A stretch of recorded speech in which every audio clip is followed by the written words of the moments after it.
আইনি জটিলতা মানেই কি বছরের পর বছর আদালতের বারান্দায় ঘোরা এবং লাখ লাখ টাকা খরচ করা? একদমই না। বিচার প্রার্থীদের ভোগান্তি কমানোর জন্য 2026 সালে বাংলাদেশ সরকার 2000 সনের আইনগত সহায়তা আইনের বেশ কিছু ধারা সংশোধন করেছে এবং বেশ কিছু নতুন ধারা সন্নিবেশিত করেছে। মামলার জট নিরসনে এবং বিচার প্রার্থীদের ভোগান্তি কম করার জন্য নির্দিষ্ট কিছু বিষয়ের মামলা সরাসরি আদালতে দায়ের করার পূর্বে বাধ্যতামূলকভাবে আপোষ মীমাংসার একটি বিধান বাংলাদেশ সরকার চালু করেছে।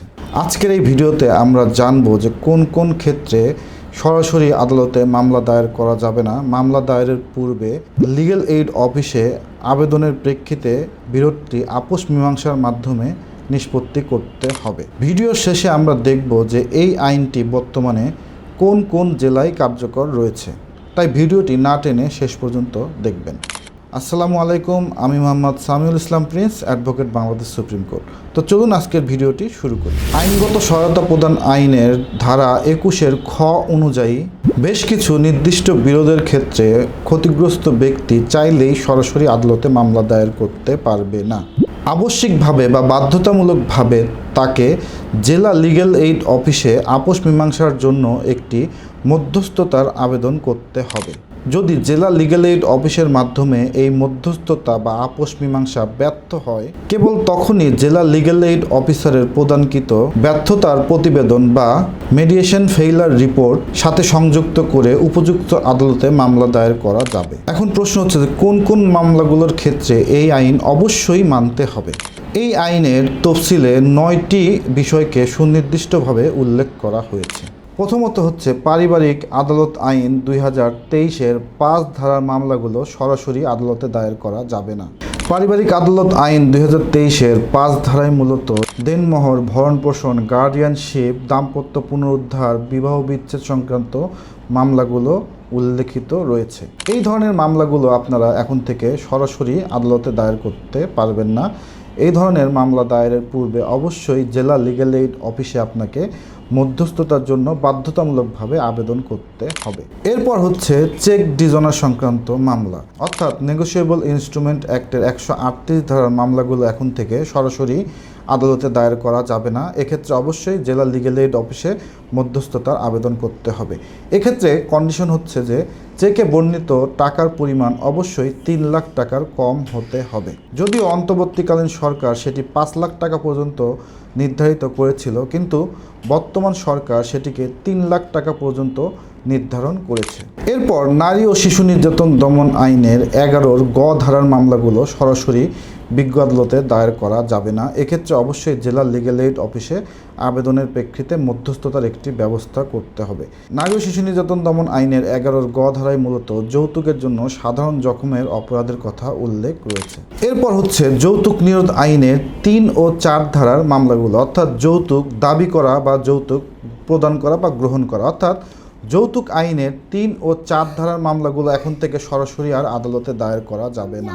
যৌতুক আইনের 3 ও 4 ধারার মামলাগুলো দায়েরের পূর্বে অবশ্যই জেলা লিগ্যাল এইড অফিসে আপনাদেরকে মধ্যস্থতার জন্য আবেদন করতে হবে। মধ্যস্থতা যদি ব্যর্থ হয়, সেক্ষেত্রে জেলা লিগ্যাল এইড অফিসারের একটি প্রতিবেদন সহ আপনাকে নিয়মিত আদালতে মামলা দায়ের করতে হবে। এরপর বাড়ি ভাড়া নিয়ন্ত্রণ আইন সংক্রান্ত কোনো মামলা সরাসরি বিজ্ঞ আদালতে দায়ের করা যাবে না। এরপর সিভিল জজ আদালতের এখতিয়ারভুক্ত যে কোনো ধরনের বন্টন মামলা সরাসরি বিজ্ঞ আদালতে দায়ের করা যাবে না। সিভিল জজ আদালতের বন্টন মামলাগুলো অবশ্যই জেলা লিগ্যাল এইড অফিসে আবেদনের প্রেক্ষিতে নিষ্পত্তি করতে হবে। যদি কোনো কারণে আপোষ মীমাংসা ব্যর্থ হয়, কেবলমাত্র সেক্ষেত্রেই সিভিল জজ আদালতে বন্টন মামলা দায়ের করা যাবে। এরপর হচ্ছে অগ্রক্রয় বা প্রিএমশন সংক্রান্ত মামলা মোকদ্দমা।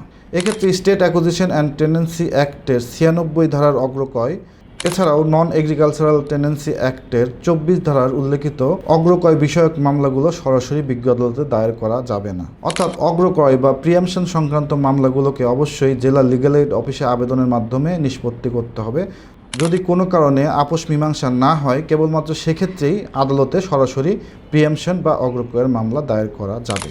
এরপরে পিতামাতার ভরণপোষণ আইনের ধারা 8 অনুযায়ী পিতামাতার ভরণপোষণ সংক্রান্ত যে কোনো ধরনের বিরোধ অবশ্যই জেলা লিগ্যাল এইড অফিসে আবেদনের প্রেক্ষিতে মধ্যস্থতার ব্যবস্থা গ্রহণ করতে হবে। যদি কোনো কারণে মধ্যস্থতা না হয় সেক্ষেত্রেই রেগুলার আদালতে মামলা দায়ের করা যাবে। তো সুতরাং এই 9টি ক্ষেত্রে এখন থেকে সরাসরি বিজ্ঞ আদালতে মামলা দায়ের করা যাবে না। মামলা দায়েরের পূর্বে জেলা লিগ্যাল এইড অফিসে মধ্যস্থতার জন্য আবেদন করতে হবে। যদি কোনো কারণে জেলা লিগ্যাল এইড অফিসে মধ্যস্থতা না হয় সেক্ষেত্রে মধ্যস্থতা ব্যর্থ হওয়ার প্রতিবেদন সহকারে উপযুক্ত আদালতে যথাযথ মামলা দায়ের করতে হবে। এক্ষেত্রে মনে রাখবেন যে এই সকল মামলা দায়েরের ক্ষেত্রে যদি কোনো ধরনের তামাদির মেয়াদ থেকে থাকে তবে এই মধ্যস্থতার কার্যক্রম গ্রহণের জন্য যে সময়টুকু ব্যয় হবে সেই সময়টুকু মূল মামলা দায়েরের তামাদি হতে বাদ যাবে। অর্থাৎ মধ্যস্থতা গ্রহণের জন্য যদি কোনো সময় ব্যয়িত হয় সেটি মূল মামলা দায়েরের ক্ষেত্রে তামাদির ক্ষেত্রে কোনো বাধা হবে না। আদালত মানেই শেষ ভরসা নয়, আপোষই হতে পারে সুন্দর সমাধান। এই আইনি প্রক্রিয়ার মাধ্যমে সাধারণ মানুষের যেমন ভোগান্তি কমবে, ঠিক একইভাবে আদালতের উপর পাহাড়সম মামলার চাপ কমবে। মনে রাখবেন যে এই আইনটি বর্তমানে বাংলাদেশের প্রত্যেকটি জেলায় কার্যকর নেই। সরকার খুব শীঘ্রই সারা বাংলাদেশে এই আইনটি কার্যকর করবে। তো চলুন আমরা দেখি যে কোন কোন জেলায় বর্তমানে এই আইনটি প্রচলিত রয়েছে। 2026 সালের 5 জুলাই থেকে বগুড়া জেলায় ঠাকুরগাঁও, পটুয়াখালী, ভোলা, নাটোর, যশোর, শরীয়তপুর, কক্সবাজার, পঞ্চগড় ও টাঙ্গাইল জেলায় এই আইনটি কার্যকর রয়েছে।